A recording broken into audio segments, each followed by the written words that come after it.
Welcome to ஷைக்கனிஷ் media. இன்றைக்கி நம்ம சேனலில் முருங்கைக்கீரை சாதம் எப்படி பண்ணலாம் தான் பார்க்க போகிறோம். நம்ம சேனலில் ஃபஸ்ட் டைமாக பார்க்குறதா இருந்தால் சப்ஸ்கிரைப் பண்ணிடுங்க, பக்கத்தில் கூட பெல் பட்டனை கிளிக் பண்ணிடுங்க, உங்கள் ஃப்ரெண்ட்ஸ் அண்ட் ஃபேமிலி சர்க்கிளுக்கு ஷேர் பண்ணிடுங்க.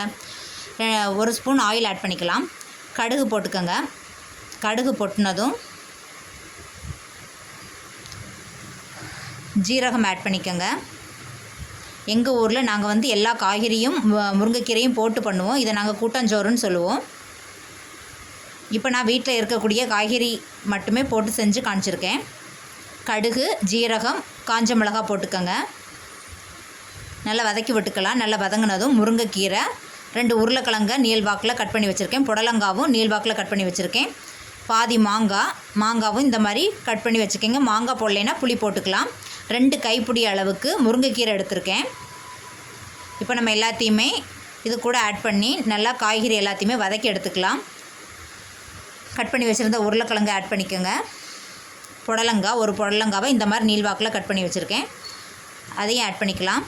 எடுத்து வச்சுருந்த 2 கைப்பிடி அளவுக்கு முருங்கைக்கீரை, மாங்காய் எல்லாத்தையுமே ஆட் பண்ணி எண்ணெயில் வதக்கி எடுத்துக்கலாம்.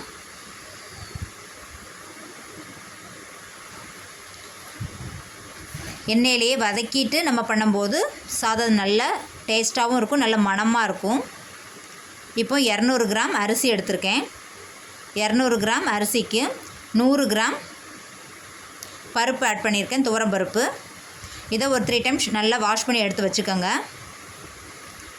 கீரை, காய்கறி எல்லாமே நல்லா வதங்கினதும் இது கூட கத்திரிக்காய் போடலாம், முருங்கைக்காய் போடலாம், தண்ணி காய்கறி, வெள்ளரிக்காய் அந்த மாதிரி எல்லாமே போட்டு செய்யலாம். அதுதான் எங்கள் ஊரில் நாங்கள் கூட்டாஞ்சோறுன்னு சொல்லுவோம்.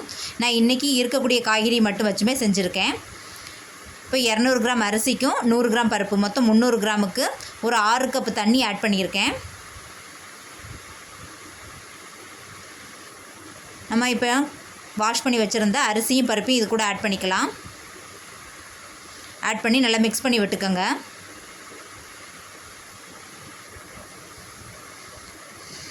இப்போ 1 டீஸ்பூன் போல் மஞ்சள் பொடி ஆட் பண்ணிக்கலாம். வத்தல் பொடி 1 டீஸ்பூன்,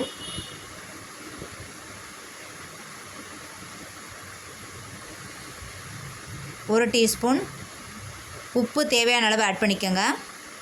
காயப்பொடி அதேமாரி 1 டீஸ்பூன் ஆட் பண்ணிக்கோங்க. உப்பு டேஸ்ட் பார்த்துட்டு ஆட் பண்ணிக்கலாம். எல்லாத்தையுமே நல்லா மிக்ஸ் பண்ணி விட்டுட்டு 3 to 4 விசில் நல்லா விசில் அடித்து எடுத்துக்கலாம். அவ்வளோதான், நம்மளுடைய முருங்கைக்கீரை ஹெல்த்தியான கூட்டாஞ்சோறு ரெடி ஆயிடுச்சு. நீங்களும் உங்கள் வீட்டில் இந்த மாதிரி ரெடி பண்ணி பாருங்கள். இந்த மாதிரி கூட்டாஞ்சோறு வாரத்தில் 2 நாள் நீங்கள் செஞ்சு கொடுக்கும்போது முருங்கைக்கீரையோட பலன்கள் எல்லாமே உங்களுக்கு கிடைக்கும். நீங்களும் உங்கள் வீட்டில் ட்ரை பண்ணி பார்த்துட்டு கமெண்ட்டில் சொல்லுங்கள். பாய், see you, take care.